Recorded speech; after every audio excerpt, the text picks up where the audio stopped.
So good morning, everybody. I'm Bert Jackson. I'm the CEO of the Cape Cod Tech Council, but I think I know everybody here, so you all know that. Welcome.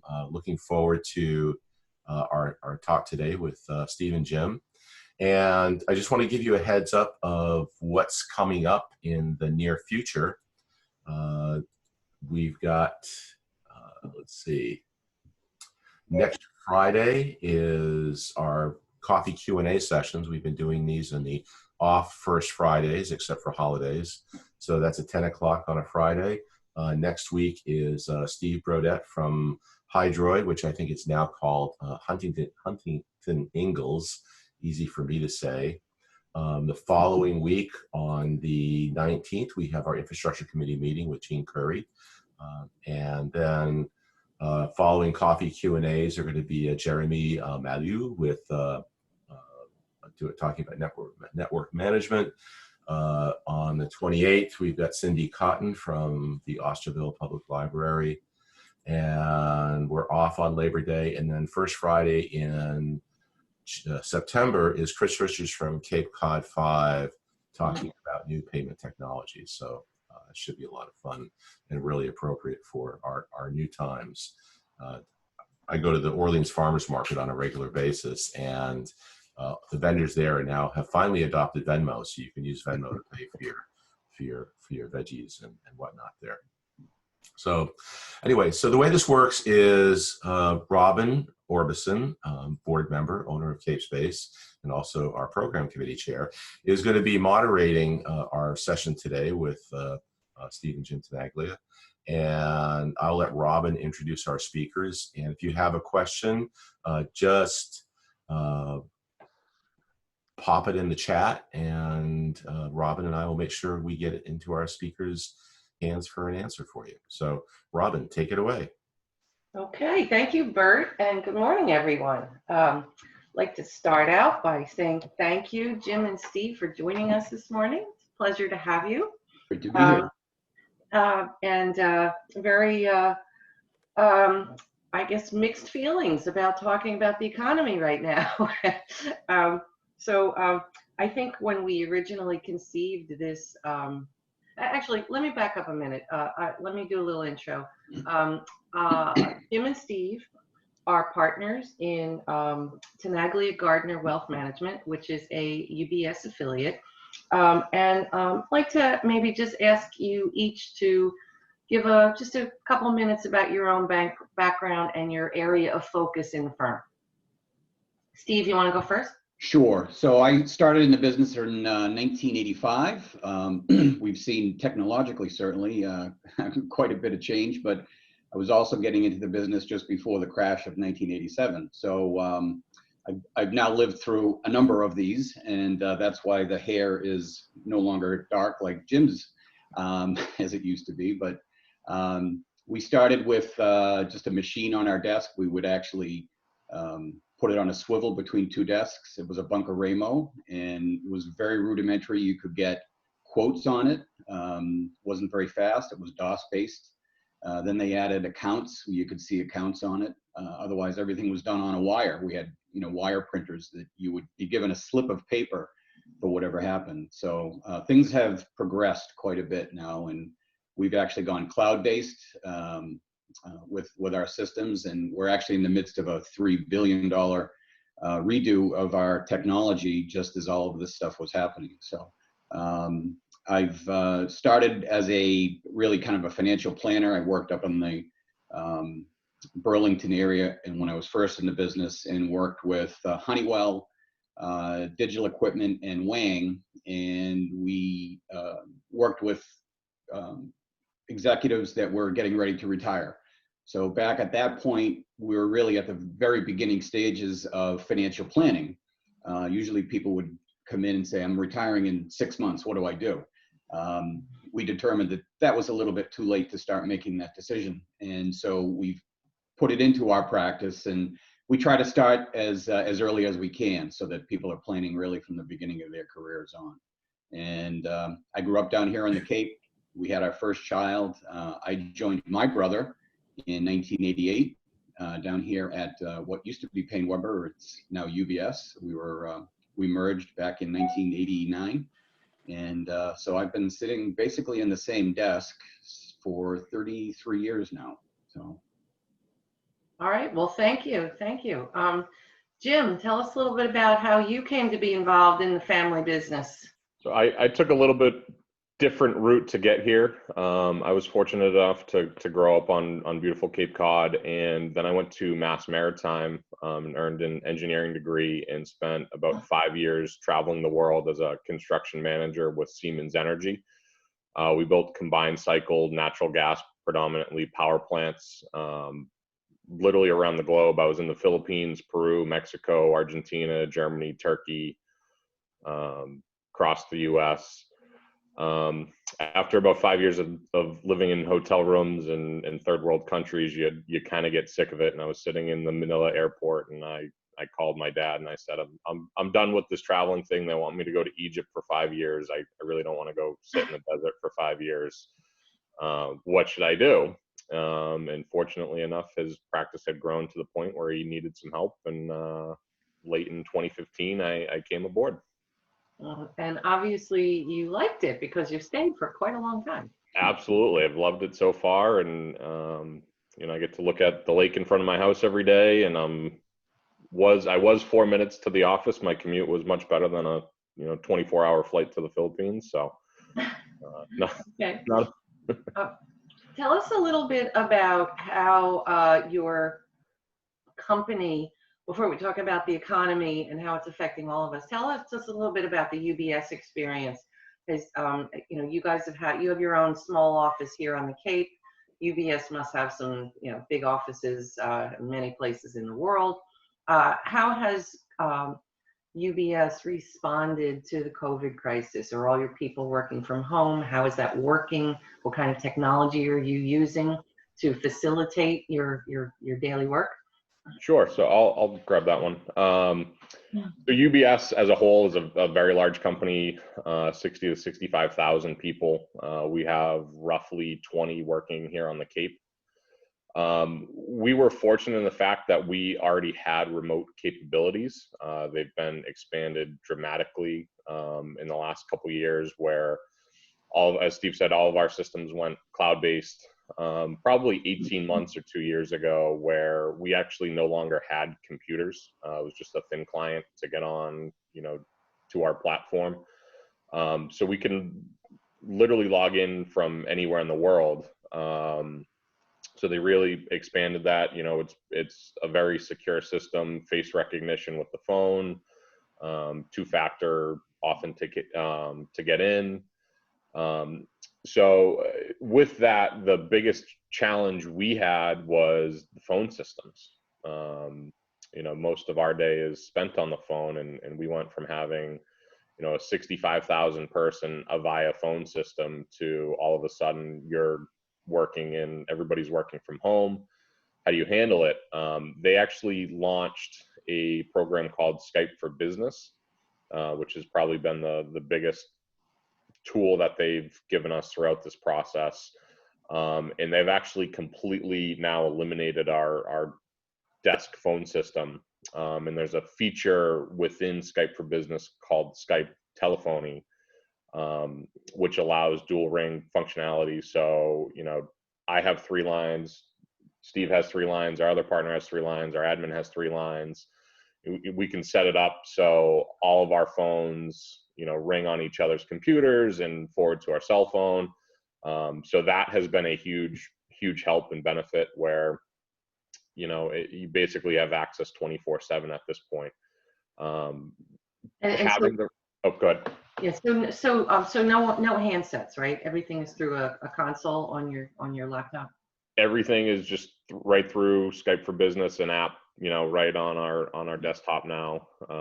We can plug in headsets, and I call it a hockey puck. It's a Jabra little speaker, and it works great. What percentage of your workforce is working remotely? We're still probably in the high 90s. We have a couple guys that go in locally. The biggest issue we've faced so far, and it's more of a regulatory issue, is printing. Being in the financial services world, we are one of, if not the most heavily regulated industry.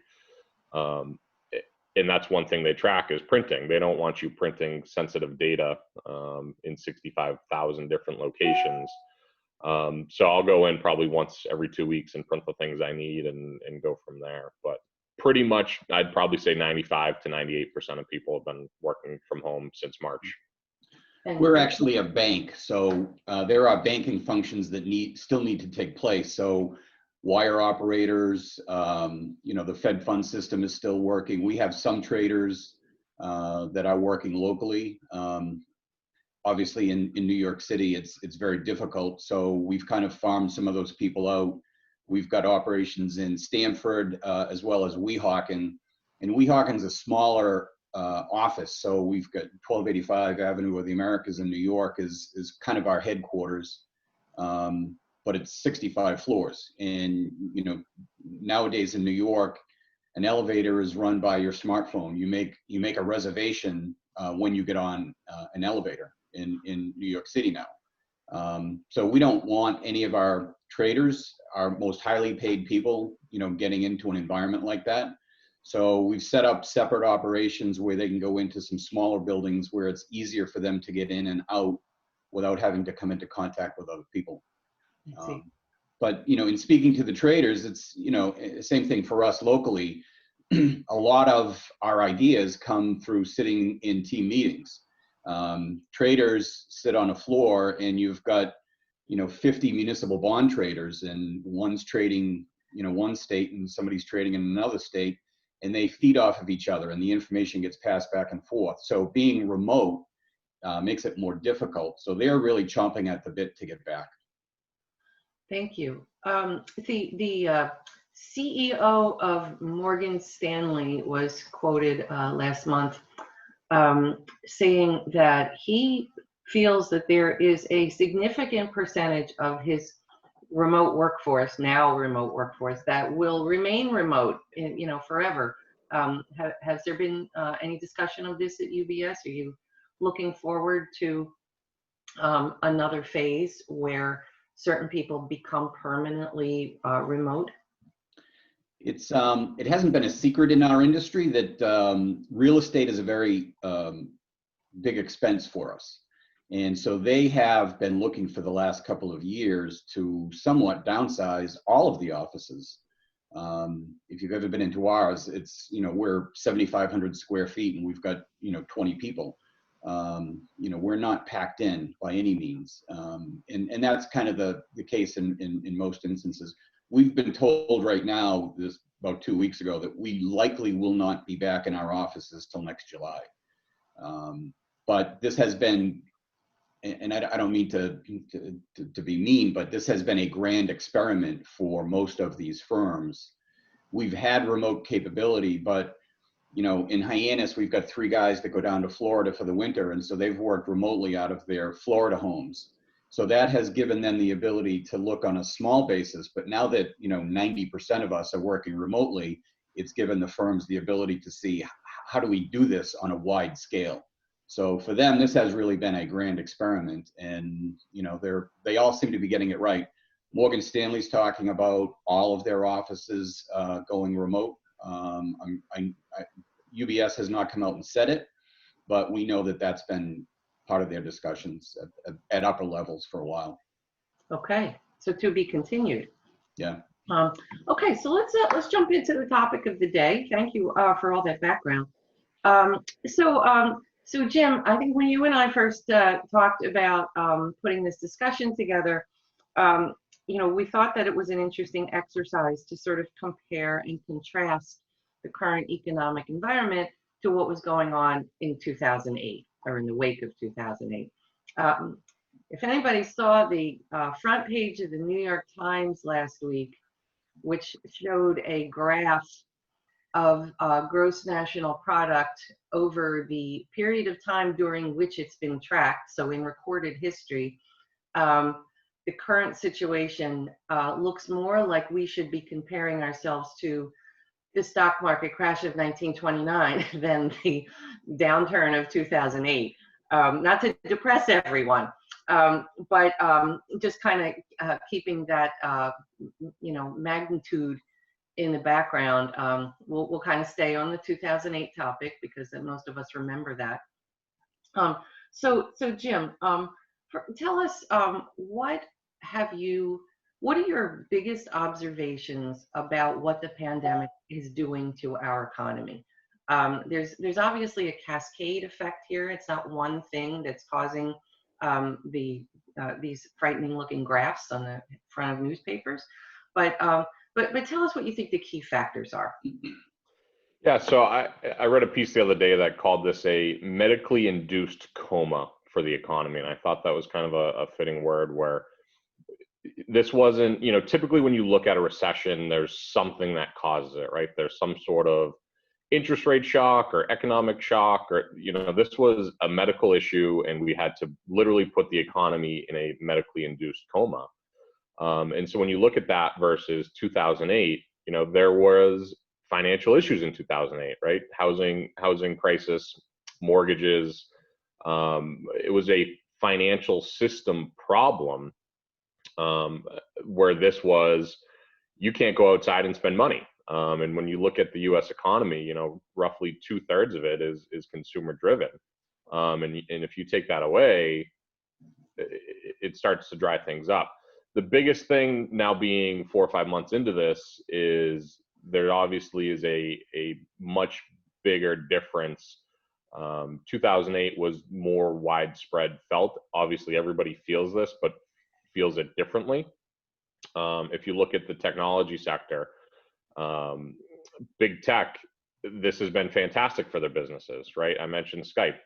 How many companies like ours have now rolled out Skype for 60,000 plus people? That's a big win for companies like Microsoft and Amazon and Google, and for cloud services. So we've seen parts of the economy do very, very well, and parts of the economy do terrible.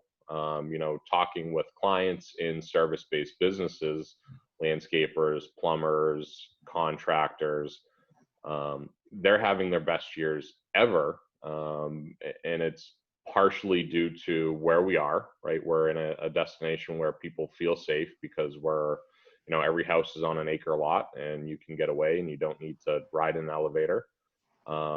Where businesses in New York City, the dry cleaner is struggling. You had millions of people come into the city every day to get into an office. I haven't worn a suit in 4 months. So dry cleaners, a business that, was steady Eddie forever. All of a sudden, I don't get my 5 shirts and slacks and ties pressed every week. I wear t-shirts, and on an occasional Zoom call, I'll put on a collared shirt. But it's really kind of spreading differently, where some people, this hasn't slowed them down, it's only sped them up. And then vice versa, travel industry down dramatically, except for potential destinations like us, where you can get in your car and drive and feel safe about going to the beach. I may not necessarily get on a plane and go to Orlando and sit in a 3-hour line to get on the Magic Kingdom ride at Disney. But I'll get in my car and drive to the Cape and go to the beach. So we're seeing more winners and losers versus everybody losing, I think. So it's kind of more of a widespread. Interesting. Yeah. Steve, do you have anything to add to that? Well, there have been lessons learned all along, and going back to the Great Depression, so the crash of '29, that was a stock market crash, and that was caused for financial reasons. What they did at the time is they said, well, the government needs more money, so they raised taxes, and that was, now we know, the absolute worst thing that could have taken place. It just exacerbated the situation and made it worse. We've learned that more Keynesian economics has come to pass, and that you get money into the hands of those that can spend. And so the packages that we saw first in 2008 were, we needed to shore up the banks because we had a problem. We had a liquidity problem. People were trying to take their money out of the banks. And so we needed to shore up the banks because the banks were holding mortgages that were going bad. And so the government said, we first need to have a backstop and use a TARP program. Let's shore up the banks first, and then we'll get money into the hands of individuals. So that's when they started coming out with checks for people. This go around, the first thing that they knew that the banks were in good shape. The lessons that we learned from 08 and 09 were, the big banks and too big to fail. And so they've been spending literally the last decade trying to make sure that the banks don't fail. And the banks have been in very good shape. They have much more liquidity. They're not allowed, or we're not allowed to hold as many illiquid investments. We have different tiers of capital now that we have to have that are in place. And so the Fed, right at the beginning of this, said, great, we're in good shape. We know that the banks are in good shape because on a quarterly basis, they do a SWOT analysis and they say, worst case scenario, what would happen to each bank? And each bank either passes or fails, and they have to either come up with more liquidity or they have to come up with some kind of a plan. So the banks had liquidity, and the Federal Open Market Committee and the Treasury decided, well, let's get money into the hands of the people.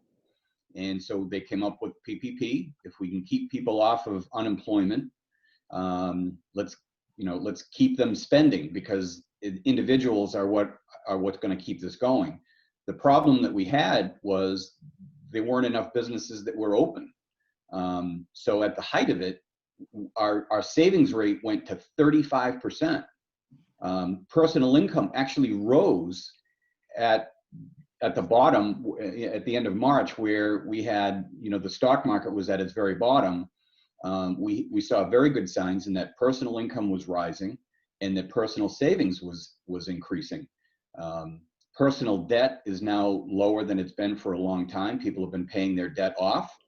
That's a beneficiary of lower interest rates, is that people can pay it off.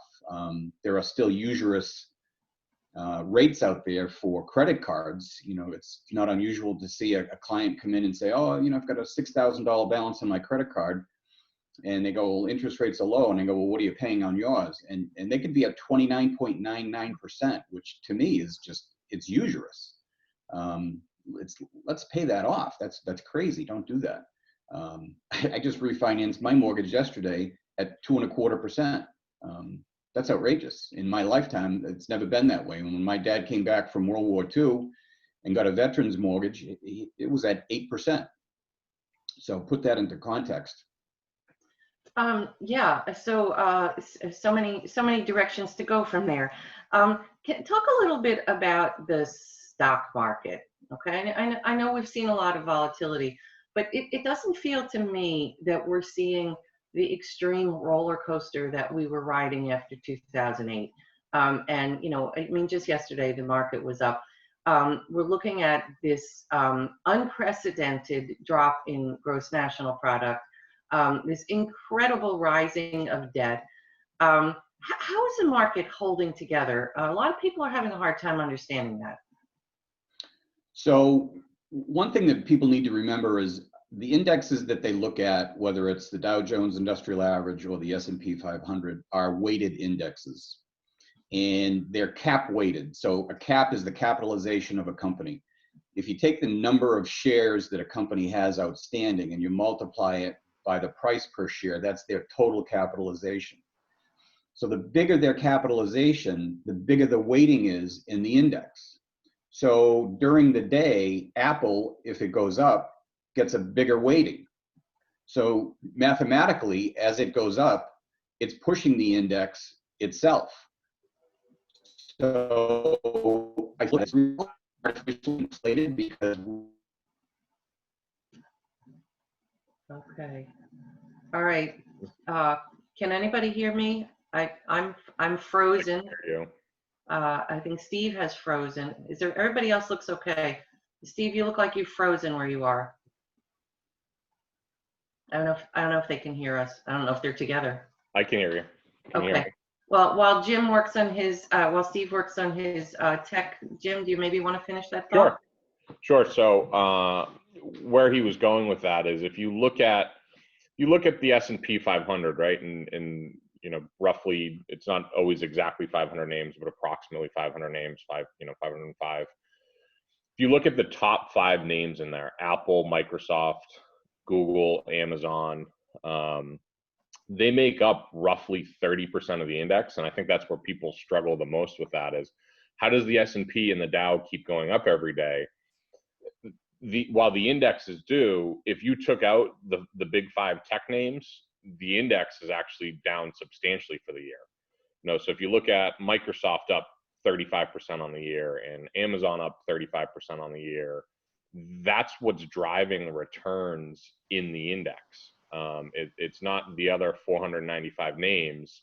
It's the big five horsemen, right? And if you take those out, and if you look at them, right? So Microsoft, who owns LinkedIn and Azure Cloud and Amazon AWS and Google Cloud and Google Search, Facebook with Instagram, the time and users spent on these are just through the roof in this pandemic. And as traditional ad dollars can't be spent maybe on the newspaper or on the radio because people aren't driving in their cars as much, more of those dollars are going to these online advertisers. So really, the market is basically this year, and it has been for a number of years in the last decade, these big tech names, which are driving the indexes really, and not giving a true picture of what's going on. If you look at the average oil company down 30, 40, 50%, where we are seeing a lot of bankruptcies in those spaces, it's just not really being affected because, Apple's coming up on a $2 trillion valuation. When you look at something like, a Noble Energy that Chevron just bought, was probably going to go out of business and it was only worth a couple $1 billion. It literally only looks like pennies compared to $100 bills. So that's a really good point. Do you place any blame on the not blame is the right word, but responsibility on the media outlets that are reporting on the state of the economy for focusing on these indexes that are giving us a skewed picture? Absolutely. I despise CNBC, but I watch it just so I know what my phone calls are going to look like for the day when, they're talking about Tesla or Zoom or Nikola or whatever company for the 1,000th time that day, or Kodak last week was a great example.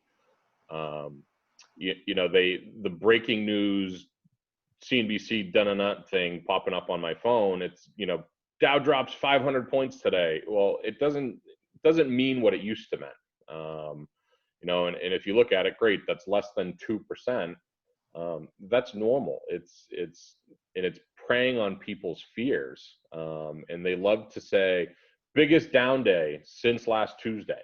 And when you look at the grand scheme of things, right, their milestones are completely useless that they're looking at. And so it gives people anxiety when you see big red flashing breaking news.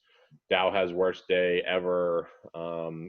Markets don't always go straight up, and we've known that since they've started. Markets go in cycles, economies go in cycles. This is a normal healing process. If we went straight up all the time, there would never be any normalization. And periods like this allow companies to go, hey, maybe we don't need as much real estate, and prices in New York City at a 1.5% cap are outrageous, and that needs to be readjusted. Going through these times, help companies and help people reassess these things, and the media just loves to portray it as it's horrible, the world is ending. When we were in the thick of things in March, people truly thought the world was ending. And as we can see now, it's not. We're starting to look at the other side of this eventually. So that's a good segue to start to talk about what you might be seeing for recovery. But I think before you have recovery, you sort of have to stop being sick, right? So we're certainly, I don't even think we're at a position to start a recovery yet. So can you just talk a little bit about what you see happening well, let's just say in the, the relatively short term, the next 6 months, next 12 months, how are you advising clients who maybe have, some big securities that are, coming due and they need to be reinvested? How are you telling people to look at things in the near future? So as Steve alluded to earlier, the base in what we do is planning. Everything starts with a plan, and honestly, there's been probably no better time in history to show that than these last couple months. You really can't take a short-term approach, right? The only thing you can take a short-term approach with is, what are my bills for the next, and we don't even go as short as 6 months. We go 3 to 4 years. So, all of our clients, we look at and say, what do you need for cash money that you're going to spend in the next 3 to 4 years, whether it's normal monthly living expenses, that beach house you've always wanted, that boat you've always wanted, a new car, sending your kids to college, whatever that goal may be. We basically put that money away in safe short-term treasuries, CDs, money market funds, whatever have you, so that when March happens and the market drops 30% in a matter of weeks, we're not panic selling.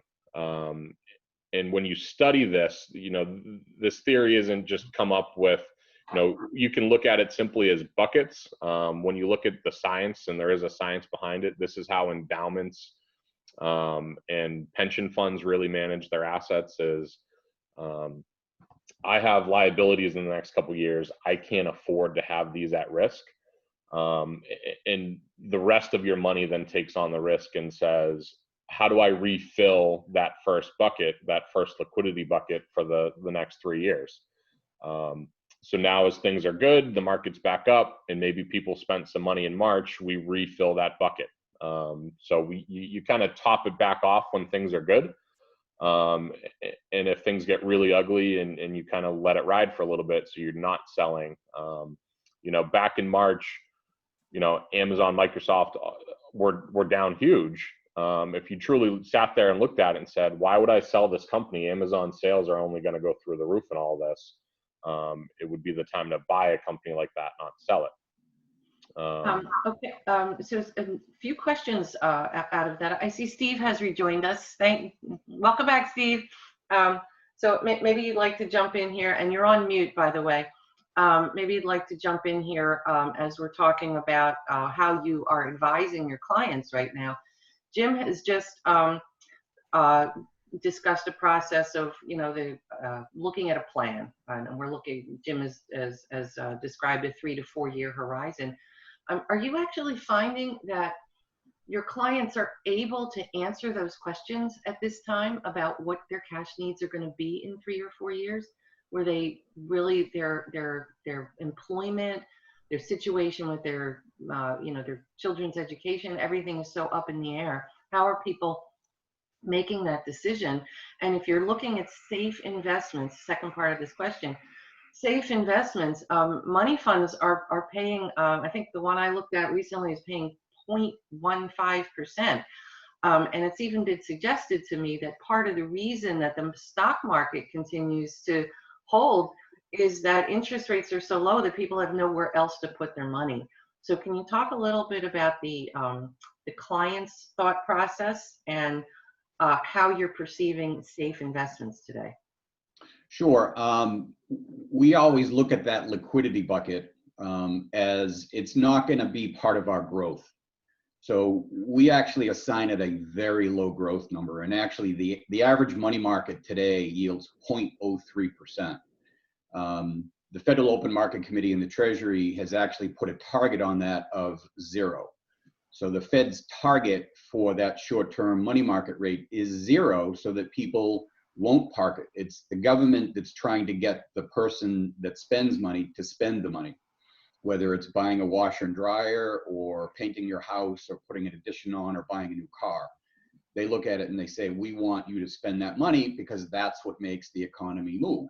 And do you see that working? Do you see consumer behavior following that logic? To some extent, but when people are nervous, they tend to pull back. And so that's why we saw the savings rate go up to 35%. People, when they got their $1,200 check, didn't necessarily go out and spend because, Puritans wasn't open, the mall wasn't open, where do you go? Some people went to Amazon, but for the most part, a lot of people did pay down some bills and have saved it. And so the savings part of it is good. We do see the amount of money in money market funds has grown to one of the highest numbers we've ever seen. I remember in 08 and 09, we got up into the $7 to $8 trillion mark of retail money market funds. That was a good sign because that means that there is money that can be put to work once the economy does open. So we're at very high levels of money market balances right now, but people are nervous, so they do pull back. For the most part, we try to get people to do their planning. So, college is not, a question mark. The money's saved, whether they're gonna go or not is that's out of our hands, but it's our job to make sure that they have the money to send that child to college if that's the choice. But people have pulled back. They're a bit nervous. The older clients that live off of some of their fixed income investments, because they tend to be a bit more conservative, bonds just don't pay it. The 30-year treasury yields 1.3. And again, that's part of the focus that the federal government is doing, is getting those interest rates down. If they keep the 30-year treasury down, then that means that mortgage rates will be down. People are more likely to buy a house. And actually real estate has been, pretty decent here on the Cape. Refinancings have been huge. Yeah, refinances have been huge.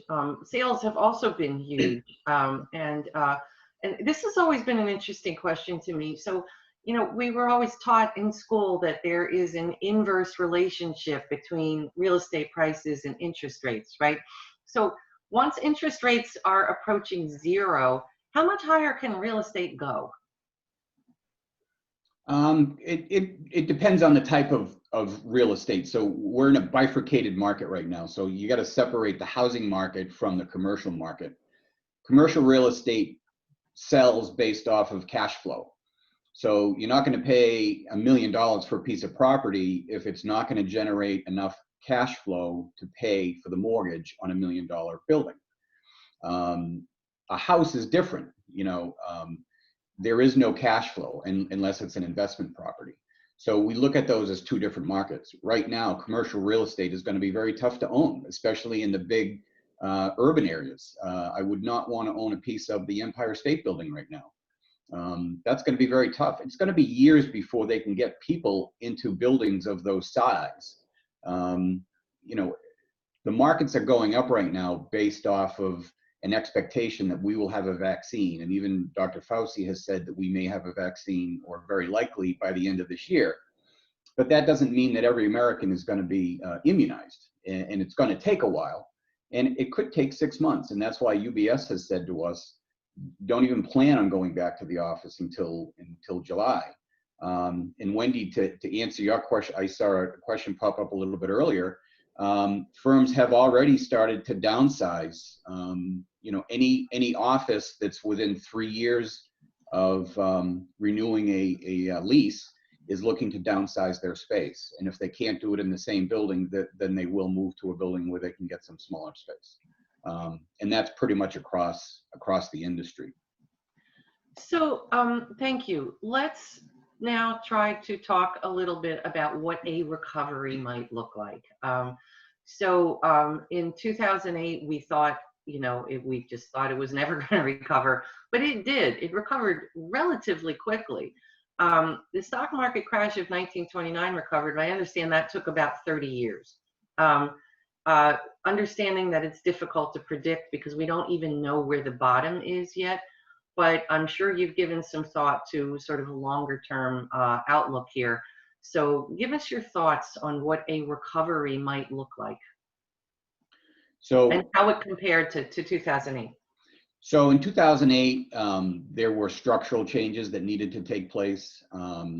Some mistakes were still made back in 2008 and 2009. They decided that legislation was going to be the answer to it. it's taken a decade. So we have legislation in our business that started in 2010, and it literally just kicked in June 30th of this year. So it's taken a long time for some of the legislation to come around. And frankly, 10 years after the fact, the purpose of that legislation has really changed. It's not going to change things dramatically. I would anticipate personally that we'll see another downturn as the numbers are starting to go back up again with people being infected. So correspondingly, I think the markets are going to start to. I don't believe that there will be any widespread shutdowns. A state shutting down further. They may clamp down or go backwards just a little bit or kind of slow down on their opening process. But I don't think we're going to have a everybody goes home and shut everything down scenario. But we also have seasonality for the markets. So taking a look at markets in general, second quarter earnings are out. 85 to 90% of all companies have reported. Federal Open Market Committee has met. Those are the two big things that we look at for events. What is the Fed going to do? So they don't meet again until September, and earnings won't come out now until October. So this is a very slow time for the stock market. This is usually where traders take time off. They go to the Hamptons, they go on vacation, they do all those other things. So it's going to be tough this year to figure, are they working remotely, which we know that they are, and are they going to continue to work remotely during a period which is very slow? There's very little news that comes out. We've got an election happening this year. I don't think there's really anything, who the nominees are, I don't think is a surprise to anybody, other than maybe the vice president on the Democratic side. But for the most part, there's not an awful lot happening. The conventions will be happening at the end of the month, but everybody pretty much knows most of the outcome. So this will be a slow period of time. And I bring that to your attention because when volume in the market is slow, it tends to be more volatile, or it seems to be more volatile. And with everybody home, instead of at the beach, we're kind of watching what's going on a little bit more closely because that media is trying to get us to come back. Media is trying to sell ads. So they're trying to grab your attention. They're trying to grab all of our attention, and we need to remember that as we listen to headline news. Very good point. But we're also going to see a change because there are stay-at-home companies that we've identified clearly, and those that will benefit from that. But there will be those companies that we will still need when we do open. And right now, people are still afraid of what's going to be the company that's going to be there for me when this comes back around. Jim, do you have any thoughts to add to what you think our economy will look like, say, 5 years from now? Yeah, it's going to look different than it did 5 years ago, and it always will, and always will continue to adapt. I think you and I have talked about this a lot, where this pandemic has probably accelerated remote work by at least a decade at this point. Somebody who used to travel and fly, hundreds of thousands of miles a year, that's probably going to be the biggest change, where people are going to get used to this. Companies are going to get used to, when I would fly to the Philippines, it was a $10,000 or $12,000 ticket. You stop doing that on a big scale, companies are going to like those profits. So, I think a lot of these trends will be here to stay. But I think a lot of things will come back. I was supposed to go to Florida in April. I would love to go back to Florida next April, and travel again. Some of that stuff might take longer. People are going to be apprehensive to getting on planes, but inherently, if you can fly to another state or country for a couple $100, people will eventually travel again. The business aspect of that will be down substantially, but the leisure travel, if I can work remotely successfully, what's stopping me from going to the Bahamas for a month in the wintertime? Or as we've seen down here, what's stopping me from working from the Cape all summer? So I think you'll see a lot of those changes actually stay. And it's not a bad thing, right? I had a baby a week ago. This working from home for me is actually ideal. I can still work and I can still be here for my wife, you know. So it's not all bad things. I'm sure she's very happy about that. Yeah. All right. Well, I think we're going to go ahead and open this up to questions from the audience now. So, Bert, have you been queuing up the order you want to go in, or should we just dive in? I think we can just dive in. So I think you guys answered some of the earlier questions that came through. George Vaughn, who's an accountant and our part of our finance committee, he asked, other than the big five, what industries have potential to emerge as winners from the pandemic? For example, biotech has always been high risk, high reward. Is there more upside in that, or in that or other industries? Well, biotech's going to continue. You know, this is one virus, and I'm sure that there will be others following this. I think the biotech companies are learning a lot as they go along. I think they're going to probably play a little bit better together. It used to be people wanted to buy the stock that was going to have the vaccine, and you know, they were betting on one single company. I think what probably we will see going forward is you will have sharing of research data, much like we had this time. I think you will have sharing of manufacturer. It's a big weakness. I think there will be a lot more manufacturing coming back to the United States, and that will obviously be a very good thing. It's a high tech type of a manufacturer as opposed to a low tech manufacturer, and so I think that will definitely help us going forward. There's a few questions here that are related. They all have to do with what you're advising your clients in terms of investments. We have a question about what type of a mix you are advising clients to be in right now, individual stocks versus funds, commodities, etc.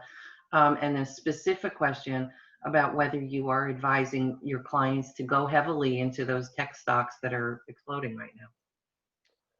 It's tough to say on a general basis. Everybody's so different, right? So the 92-year-old grandma who needs income versus the 42-year-old doctor who's got, you know, $300,000 in student loans and trying to buy a house.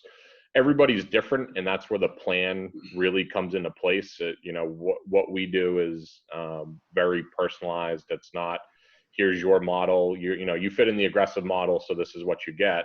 You know, everybody that we work with has a different